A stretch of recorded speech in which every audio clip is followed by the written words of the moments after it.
So, can you firstly tell me what do brands like Intercontinental, this hotel, or the Holiday Inn region mean for a small country such as Montenegro, and how much does it affect the promotion of the country as a touristic destination? Yeah. No, look, I mean, it comes two ways, right? It's also an honor for IHG to be able to be in Montenegro. It's a fantastic country. It's part of the larger Balkans, and we're also growing very fast. In countries like Serbia and in Slovenia. In the region also now we have a couple of projects in Albania. But I think Montenegro sets itself a bit aside because it is really positioning itself as a niche boutique type of country with very nice hotels, but also the demand that it's creating is a bit alternative to like the larger destinations in our view. So it is a bit more the boutique, the lifestyle, the alternative option that you have on the table from a tourism perspective. And we see that every day this is more demanded by the clients. They want different experiences. And then we position ourselves, obviously we have the region now in Porto Montenegro, we have the Intercontinental, in Chan, the resort is under construction with the Celebic Group. We obviously have the Voco here and in larger Balkans where we always looking for more opportunities. So yeah, that's we're very happy with Montenegro. Okay, in that context, how important is airport connection for the business of your hotel group in Montenegro? And how important is the service at the airports, the transfer to the final destination? Yeah, it's super important, and it's probably one of the areas where Montenegro has to catch up still with some of the competitor locations, right? You have new airports in Zagreb, in Belgrade, in Ljubljana, and I think in the end the big part of the travel comes through airlines, and I think this is the opportunity still that Montenegro can grow a lot more still from this part with having more flights, more connectivities. It's a small country, so you're lucky because in the end, everybody can fly pretty much into Podgorica. I know you also have Tivat, but that's obviously closed also at night. How are you satisfied with that airport? Sorry? How are you satisfied with Tivat airport? Look, obviously Tivat closes at night, right? Because there's no radar, so you have very limited flight connectivity. It's good that you have that connectivity. I think it's important to create more destinations that can fly into Podgorica and Tivat. I think it's one of the big opportunities for Montenegro. What do you think is the most important for your guests to be satisfied with their arrival in Montenegro? At the airport, you mean, or in general? In general, yeah.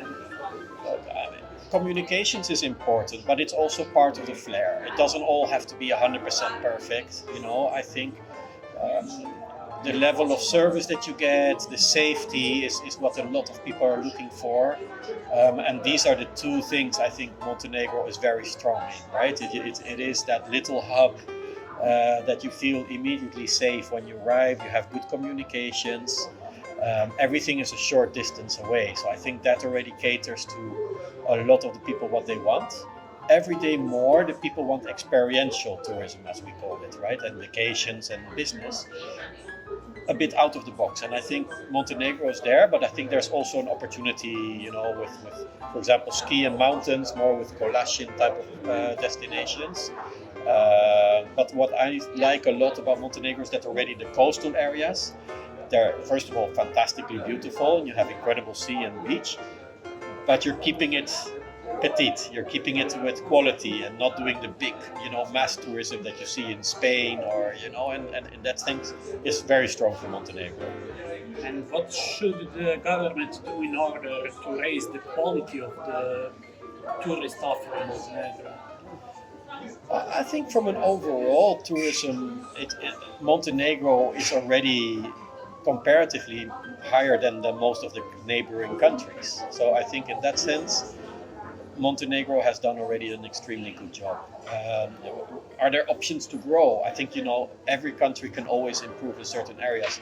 Maybe it's getting the wine, the food and beverage part more known and more also enjoy more the Montenegrin food and beverage culture, which is very good.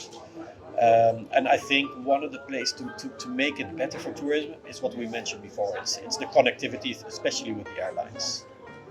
And to conclude, what are your experience so far, considering that you are present in Montenegro, and what is your message to the decision makers to be more better in Montenegro for tourism?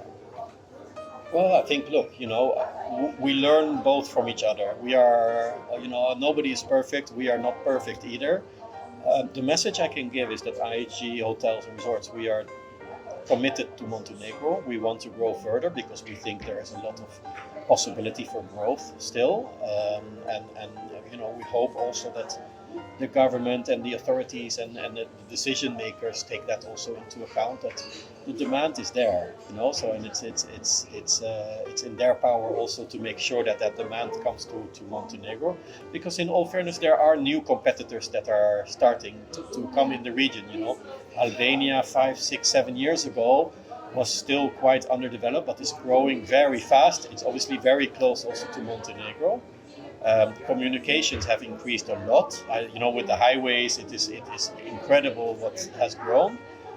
Maybe offer some differentiating tourism, as I mentioned, the experience of mountains. I'm sure you have obviously the beautiful interior seas and lakes. Maybe more in the winter tourism, so that you can spread more across the rest of the whole year. And I think one of the reasons also was the few things that were positive about COVID is that more people are also traveling by car. And I think that's also the whole of Southern Europe, Austria, Italy, the south of Germany. In the end, you are 6-7 hours drive from Montenegro, probably, or a little bit more maybe. But something like that, that's also a fantastic potential that you can get.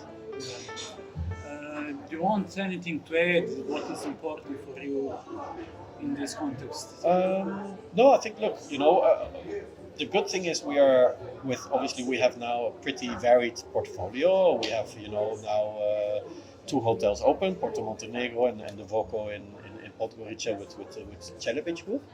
We obviously have Intercontinental in Chan under construction. That also in December we took over, we have a JV now with Iberostar hotels on their beach. So we also have 2 properties just south of Budva that will be coming also, that are now part also of IHG's hotels and resorts system. And we believe in Montenegro. We want to keep on growing here. So yeah, that's a bit the message. Good luck with that. Thank you. And